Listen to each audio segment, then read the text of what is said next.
Welcome to Brave Healer Productions. It's time to experience what's possible.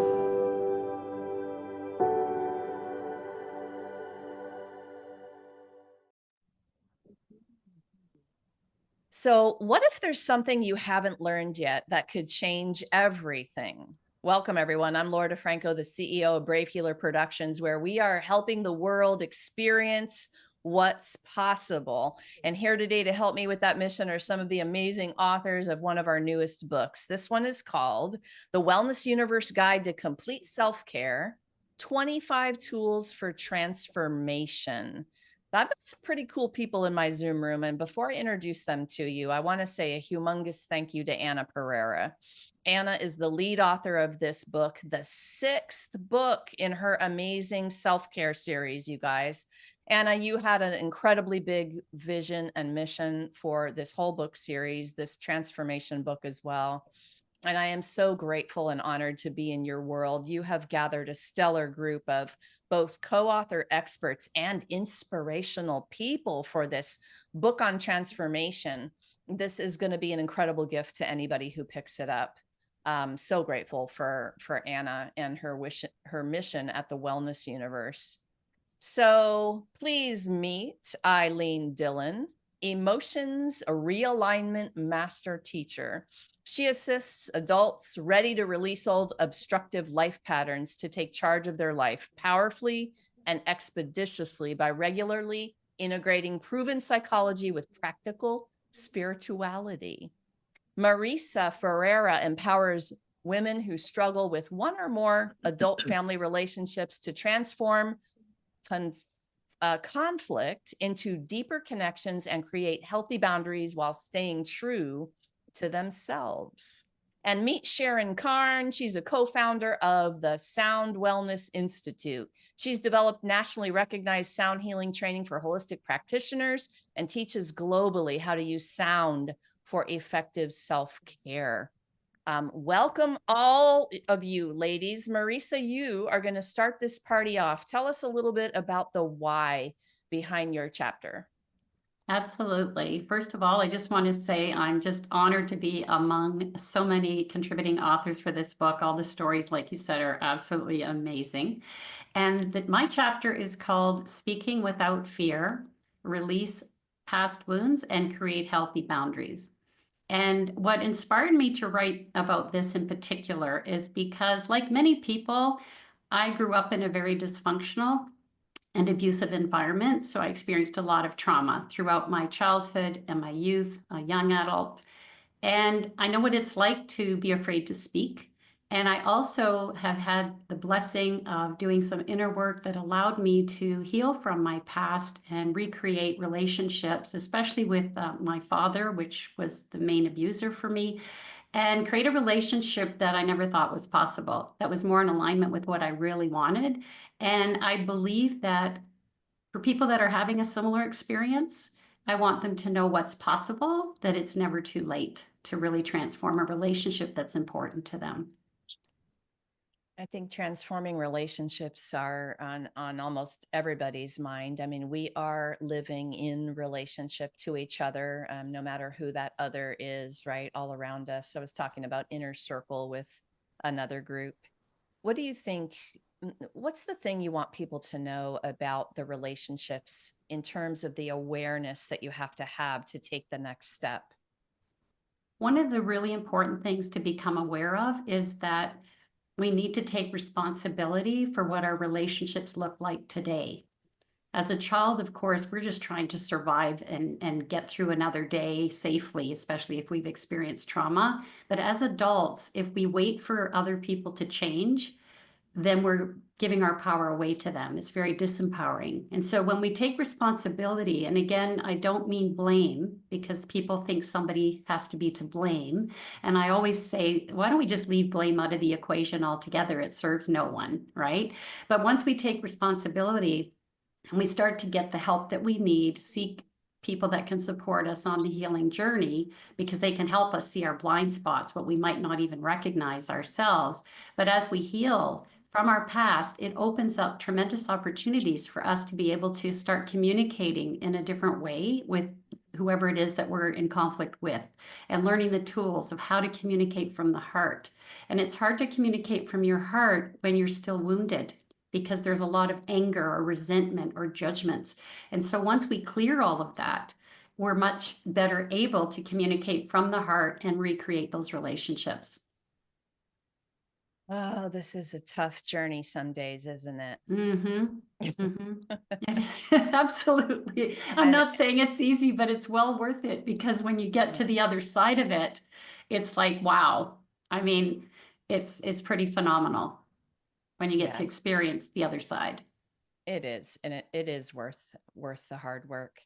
And I love that we kicked off with this topic. It's going to be interesting to speak with Eileen and Sharon, because I love how the universe puts y'all together for these interviews. Like, it's magic. Marisa, thank you. Thanks for saying yes to this project. Thanks for being here today. Thank you. All right, Eileen. Eileen was having whiplash as she nodded while Marisa was speaking, and I know enough about Eileen to know why she was doing that. But Eileen, tell us a little bit about the why behind your chapter. Okay, I just want to comment, and in no way diminishing what you're doing, Marisa, but I was thinking to myself, what a great opening act for what I want to say, because we're on the same wavelength, and it's great that we're on the same wavelength, because we all have a big job to do right now, and that is to evolve and bring the whole world with us into energy beings and healed beings and loving beings. And so what inspired me? Well, this is my fifth book out of the six. This is my fifth book in this series. I missed Chicken Soup for the Soul, and this is my series, and I'm very grateful. And now in the last book, I wrote about the earth being a big giant school, and then this one comes up and it's transformation, and I'm going, well, what transforms us? And I literally was inspired by Humpty Dumpty, and the name of my chapter is Putting Humpty Dumpty Together, Reassembling Life as You Want It. Now, almost all of us who are helpers have miserable childhoods, and there's a reason for it.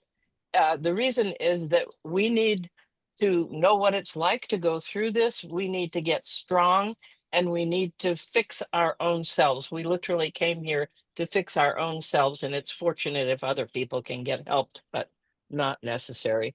And so Humpty Dumpty, I mean, I was inspired to use it. And then as I looked at it, it said all the king's horses and all the king's men couldn't put Humpty together again. And I went, that is saying that we have to do this ourselves, that we can't let somebody else do this, which is the responsibility factor Marisa was talking about. We are responsible for our lives. And so all the pieces, we give pieces of ourselves away as we grow up, hoping that somebody will love us enough that we can grow to adulthood. And when I'm talking about reassembling our lives, it's bringing all those pieces back together and gluing them in a way that really works for us. Oh my goodness, yes. Um, so, you come to adulthood at some point, and you make a decision, you have some awareness, and you make a decision to be better, think better, do better. You want a better life. Eileen, how do you help people take that first important step? What is that for you? Well, I think it's to make them aware of the fabulous system, which was in book number 5, The Earth is Giant School. We are all here to learn and grow. These are lessons for us, and we need to fix ourselves before we can get things right in the world. And we're actually taught differently. We're taught, oh, go out and find love, go out and get somebody to be your friend. Whereas I, about 20 years ago, I decided I'm going to love myself first. I can't begin to tell you how my life has changed. I used to cry myself to sleep because I didn't have any friends.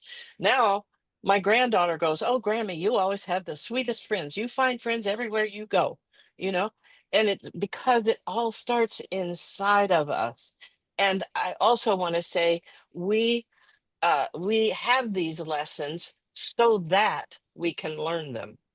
People tend to get overwhelmed and say it's hopeless, I can't do it. But we are intended to learn them. And we need to make a decision to come forward and say, I'm going to get this. And then resources will come to you, people will help you. Eileen, thank you for saying yes again and being back with your brilliance. Thanks for being here today. My pleasure. Sharon, tell me a little bit of the why behind your chapter. Oh my goodness, Laura, thank you so much. And I too love how the universe put us together. I'm so inspired by Marisa and Eileen. My chapter is called Sacred Awakening, Unlocking Your Soul's Wisdom Through Sound. And I guess pretty well all of my whys start with an experience I had when I was 10 months old. I almost died. I stopped breathing, turned blue, turned black, and my mom brought me back. I couldn't breathe. And my mom brought me back by grabbing my feet and shaking me. And ever since then, it left me with a lot of different questions, that experience, that as I grew up. And one of the things that took me many, many years to figure out is every time I look into someone's eyes, I see a divine spark there. And that divine spark, acknowledging that divine spark, took me many years to figure out, well, what is that? And why can't people find that for themselves? Many people. And so I ended up in a journey in sound probably all my life. And as a musician, studying an instrument, and then moving into sound healing about 20 years ago. And I think, when I sit and think about it, pretty well everything I do is helping people to move away from this and come into the heart. And what Marisa was saying, that taking responsibility for your heart, your relationships. And with sound, that helps to work through the energetic level that complements so many other modalities in coming directly into the heart, using sound and vibration and resonance and that beautiful quantum level that sound seems to be able to transform within people. Oh my gosh, yes, it does. I'm a kind of a sound healing geek. I love all the forms. I love the feel of everything. It's like I think I was born for this modality. For me, sound and breath work feel like I'm being washed from the inside out. This is like the palpable feeling I have with sound. Sharon, if somebody has not dabbled yet and they don't even really know what you mean by sound healing, like what would you say to them first? What should they Well, it's try? Yeah, well, it's my belief that everyone has a relationship with sound because we all grew up with our favorite song or our mother singing lullabies. So there is something within every human being that connects us with sound. It's part of being a human being because every part of us responds to sound. And if someone is new in trying to learn about, well, how can I use sound? People already do. And I guess part of it is bringing awareness to, why do you listen to your favorite music? Have you ever noticed how you choose the music you love to listen to and what it does for you? Notice that. And then the second part is to begin to play with your own voice. And even if it's simple humming, which is one of the tools I brought in to help make that connection, and how powerfully it can shift your whole being. I love that. You're making me think of, I love to listen to a lot of different kinds of music, but deep bass is my favorite part. of music. And so, I haven't really thought of like creating it inside my body with my own voice, but I think I might have to put that on my to-do list. Sharon, thank you. Thank you for saying yes to this project, for being here today.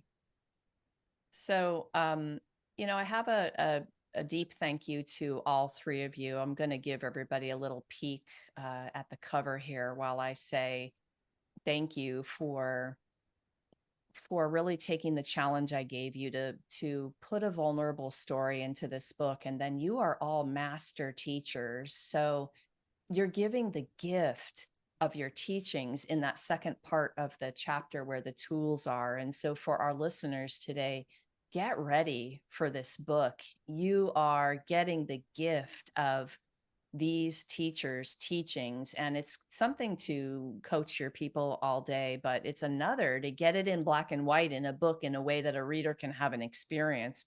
You all did this so brilliantly. And I can't say enough of the gift that this book is. Eileen, what does transformation even mean to you? Wow, that's a question. I'm not even sure how to answer that. What comes to me is transformation means getting to a new place that I might prefer to be. That's not a requisite, but a new place that I would like to be that feels more whole and more complete and more and resonates with my soul inside of me. I like it. I liked how you kicked that off. We're going to hear all these versions, which is one of the missions I have with these expert collaborative books. Like, I want to hear the version from every single human because we need, all the ideas. Okay, Sharon, what does it mean to you? What does transformation even mean? For me, I think the biggest part of transformation is understanding a different perspective. It's third eye wisdom. It's how can I look at this in a different way? I see an understanding how we interpret everything we see. We see our interpretations, and we interpret through the mind and our experience and our beliefs. However, when we shift our perspective into the heart and ask the question, how would my heart see this? You get a very different answer. I love that. And I love third eye wisdom too. I don't know. I caught on that line a little bit as well. All right, Marisa, how would you answer this? What is transformation? Well, I'm chuckling here because the first thing that came to me is very similar to what Sharon was saying, which is really it starts with a shift in perspective. Because I know even with my own situation, I had to be willing, and maybe we need to even take it a step back, is just be willing to see things differently, because it's hard to see things differently if we're caught in our stories from the past and wanting to believe that they're true or to defend them. But when we're willing to first just be willing to look at something differently, everything changes. And that made a huge difference for me in my relationship with my father. I had to stop seeing him through the eyes of my childhood and be willing to see him through the heart, like Sharon was saying. And then, as Eileen was saying, that's when everything can transform. And now I have a different experience of him. Yeah, this is I always say these are big potatoes topics, y'all. So like this is big stuff. This is one of these golden nuggets of awareness that you just heard about transformation could change everything for you. So I wrote a chapter in this book as well. It's called Write, WRITE, Write Your Dream Life. And when I think about transformation, I do it on the page a lot, right? So I wrote a chapter about writing and manifesting with those words. But Eileen kind of inspired a thought earlier in her answer. And, this place I want to be that I'm not now, right? And if I can transform, I can get over here to this place. But for me, and I know you all probably agree, it's a feeling. So when I have touched peace, I have felt more transformed. I felt like something I've been doing was right, right? You know, when I got to touching the feeling in my body of what I call peace. And that this is a very difficult thing to describe. It feels different for everybody, but the more I've practiced connecting, the more I've written and processed, the more I come to that stillness, the closer I get to this feeling until, you know, a few times now I'm like, oh, there you are again. All right, let's go. Like I would take more of that, right? And it feels like a transformation to me. Um, so Sharon, I'm coming to you with this next and last question for all of you. It really has to do with the tool that you guys are teaching. And I want you to share what you think the most important thing is that you want people to know about unlocking your soul's wisdom through sound. What's the big thing you want people to know? Oh my goodness, Laura, I can say ditto to what you just said is the importance of peace. We have a binder full of evaluations for the last 20 odd years, and the one word that shows out more than anything else is peace. And for me, that place of peace is a permanent place in your heart. And whatever way you use to connect with that place in the heart, then you connect with that divine spark, because that is a permanent place of peace within every human being. It can't be lost. It can be forgotten about or stuff dumped on top of it, but whatever way that you use to find that place is so important. So, in the tool that I shared in the book, we use breath to shift the mind into the heart and sound, a gentle humming to feel the vibration in the heart. It really helps when you feel the vibration of that hum in the heart, then it shifts you out of the brain and into the heart. And then we can begin connecting with that divine spark in there. Okay, Sharon, I'm putting you on the spot. What's the tone of the hum? Let's do it. What is it? It's whatever, but you have to get into the heart first, and whatever sound comes to you doesn't matter. It Okay, doesn't so matter because it's a intuitive different. connection to what I want to hum. Is that what you're Okay, saying? It could be any sound. it can be any sound in the Mhm. moment. I always love to say, imagine your nose is in front of the heart, breathing into the heart. And then when you're in there, hum a sound. And if you feel the vibration, if you have your hand over your heart, you'll feel the vibration in there. And that Mm. vibration will cause a resonance in the heart to really shift your vibration into the whole heart center. Nice. You guys, this humming or toning, it is a profound tool. So just wait till you get your hands on this book with all of these tools. I'm so excited about this book. Any one of these tools can be a total transformation. It could be something that changes everything for you. Um, all right. Thank you, Sharon. Marisa, tell me, what's the most important thing you want people to know about speaking without fear? This is such a big topic. It is. And like you said at the beginning, we could talk about it for hours. I But know it. the most important thing is to recognize that we need to find out really get a clear understanding of what's stopping us from speaking without fear. Why are we fearful of speaking in the first place, and unravel that, heal from that, and to recognize that it is possible no matter how shut down you think you are, because I was pretty shut down in my past. You can always open up those channels.